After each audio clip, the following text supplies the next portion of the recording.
Hey everybody, this is Ben here at thatcologneguy coming at you with another review. In this review I am checking out none other than 80s powerhouse Obsession for Men. Before I start though, I want to thank my recent subscribers, and I want to tell all my subscribers to please consider sending this channel, recommending this channel to your friends. I do appreciate all of that. Don't forget to like, comment, and subscribe. And again, thank you so much for your support of this channel. Without further ado, let's dive in. This is, my friends, definitely time. It's long overdue for this 80s powerhouse. Here's the thing. A lot of people think, when they think of 80s, they'll say things like Polo, and actually that's a 70s powerhouse. And so is Z14, which I just reviewed in the previous episode. Those are actually taking us back to the 70s. For those of us who wore fragrance throughout the 80s, indeed, we're going to name things like Fahrenheit. If you made it through the 80s in fragrance, you wore all of these, or at least a few, which would have to be Koros, Fahrenheit, Obsession for Men, Drakkar, and, oh yes, it is an 80s, my friends, Joop. So I love Joop, J-O-O-P with an exclamation point. I would dare anyone to try to say the word Joop if you've worn it and not smile, because it is unforgettable whether you like it or not. I wore mostly Drakkar. I really enjoyed Drakkar, and yes, I know everyone was wearing it. I don't care. I really loved it. I still love it. And I detest Koros. I could not detest it even more than I do. I don't get it. Wanting to smell like a 70s carpet with cat pee on it is just not my thing. Koros did not make the cut for me. Probably never will. So let's take a look. I wore Drakkar more, Joop more, and did not wear Koros at all. Everyone likes Fahrenheit, love Fahrenheit. And then the one that for some reason I just never really got to was Obsession for Men. So you might say, well, you know, if it was the big one, why wouldn't you get that? I think it was because I was so into Drakkar. I really liked what I was doing. And then by the time the 90s came around, they went to freshies. And so everyone started wearing fresh scents, and I went that way. And I just never got around to Obsession for Men until a couple years ago. A store in town was going out of business, and they had one of those like 85% off sales. It was on either the last day or the second to last day they were open, and they had a few body sprays. One of them was Kenneth Cole's Signature, which is actually a fantastic scent.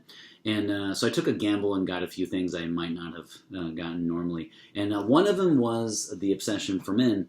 And I had Escape before and thought it was okay. It's good, but I was a little concerned that Obsession might be dated or maybe old manish. And so but once I saw the body spray, I thought, I'm just going to go for it. And I wore it and really, really liked it.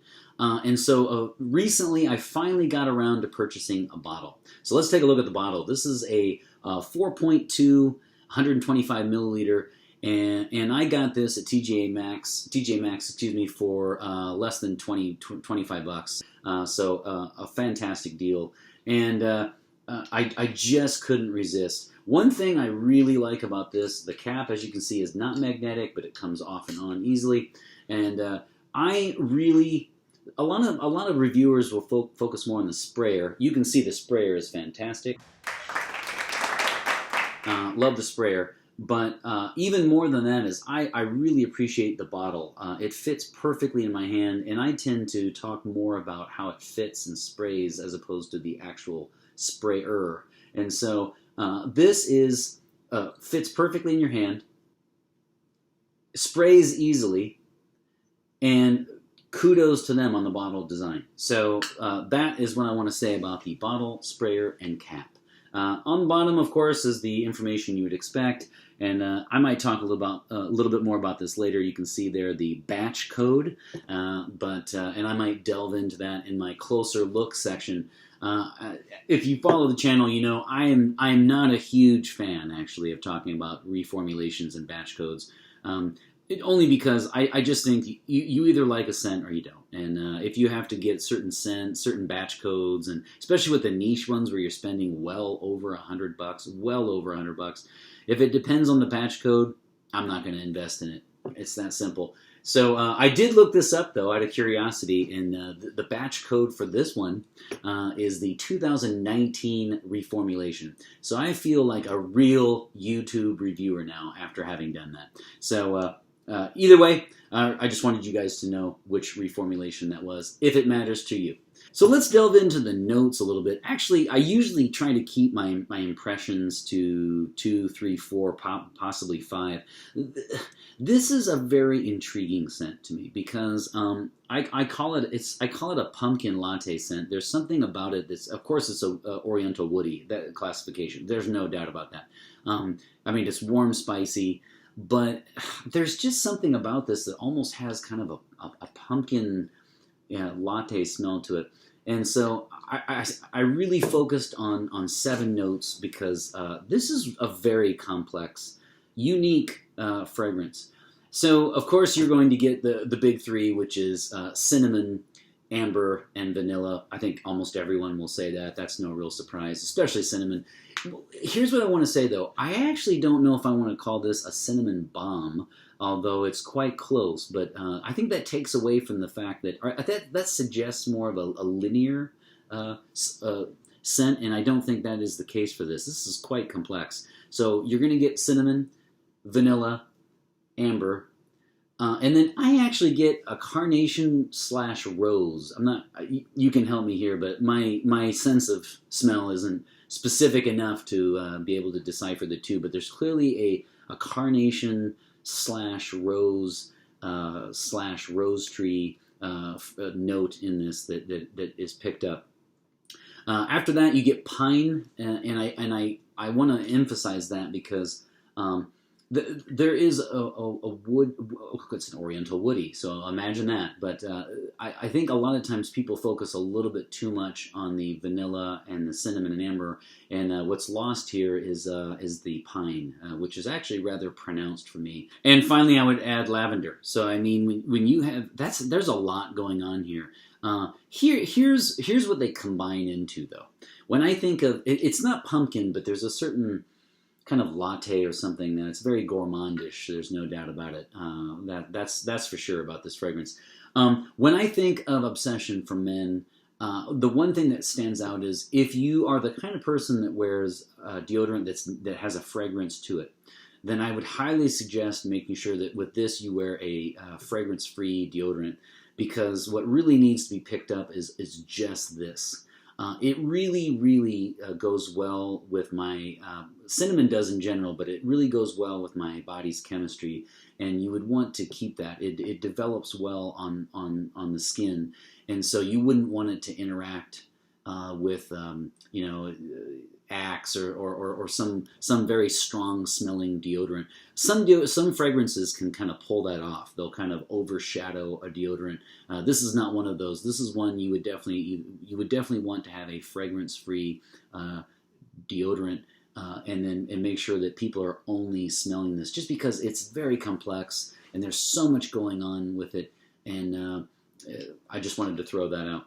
So in terms of projection and longevity, I also have good news, because the projection for this reformulation is really, really good. And I actually get well over an arm's length in the very beginning. Now, the initial blast, be very careful with the top notes. You will pick up some mandarin, kind of a citrusy element too in the beginning. And I will say that at the very beginning, when with the initial blast, there is kind of a cleaning product meets potpourri smell to it, where you say, oh no, might there be buyer's remorse, and do I regret buying this?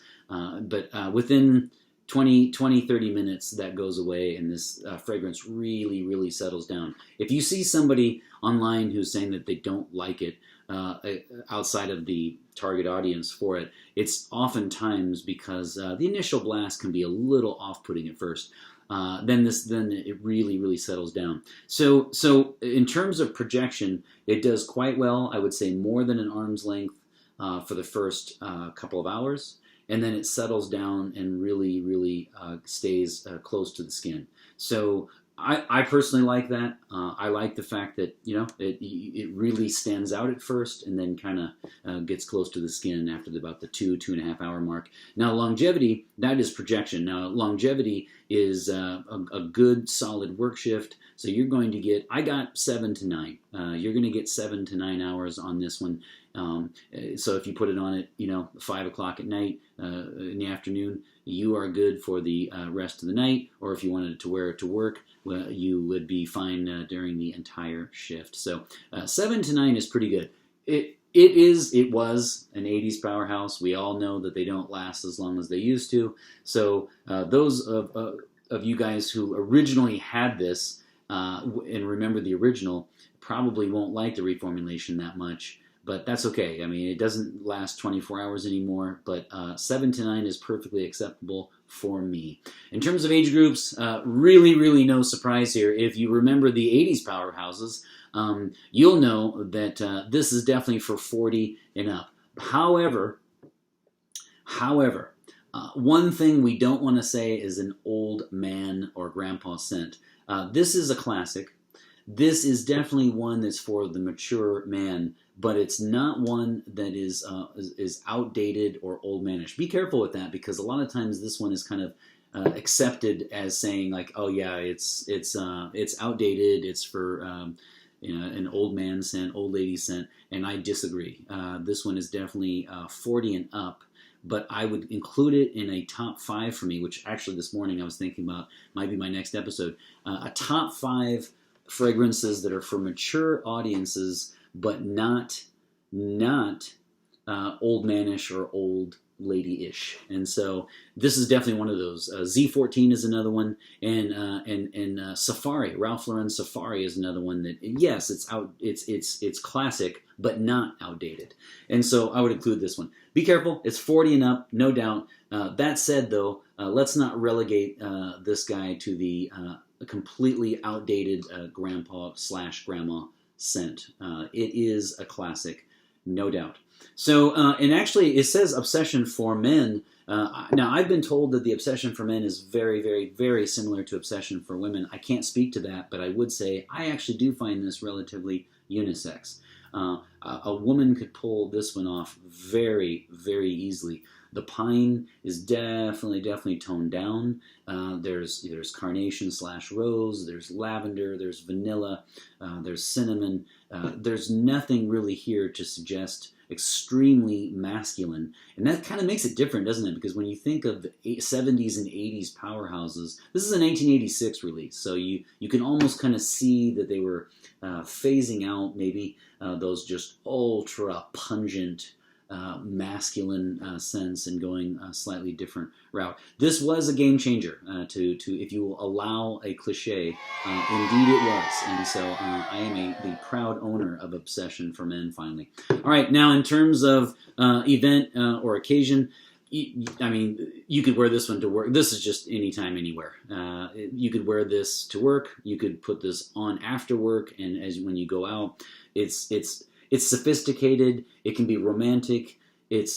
I guess, well, it's professional, but I would say if you had a day, if you're in a lot of meetings, and you might want to stay away from it, just because the warm, spicy fragrances, the oriental woodies, tend to be a little risky in that sense, right? If you're in a meeting around a lot of people, because the projection is so strong, you might want to be careful with that. But if you're not going to be in around a lot of people in one room, then there's nothing wrong with wearing it to work. If I had to choose between the two, I would probably say more for after work than I would during. Now, in terms of season, it also gets quite easy, because when you think of cinnamon and you think of amber, you think of vanilla and pine, it could only be a fall/winter. This is a very easy one. I do see this as a colder climate fragrance. In the previous episode, I sent a hint to Old Man Winter to go away, and he did not take my hint. So it's still snowing here, but that's just good news for us, because that means I get more time to review the cold winter fragrances. So definitely a fall and winter scent, Obsession for Men. All right, so if you follow my channel, you know that I rate, after I review them, I rate each fragrance by the number of sprays out of 5. and then I actually sprayed them on me. And so this is, out of 5 sprays, this is clearly a 4. This is a 4 out of 5 sprays for me because 5 out of 5 I really reserve for a small number. I love the fact that it is a cinnamon-based fragrance. It's a warm, spicy. It is mature. It is specific to a season, and I really enjoy it. I don't know that I absolutely love it, but I really, really enjoy this and will be keeping it in my rotation. So 4 out of 5 sprays. I'm going to go 1 on each side of the neck and 1 on each wrist. Here we go. And Obsession for Men. 80s Powerhouse. All right, there you have it. Another review by the boards. Obsession for Men was so much fun for me. I still can't believe I had never owned it until now, and it was long overdue. Thank you so much for watching this episode. I always appreciate your comments and feedback, and always remember, fragrance marks the celebration of today. Take care, everybody.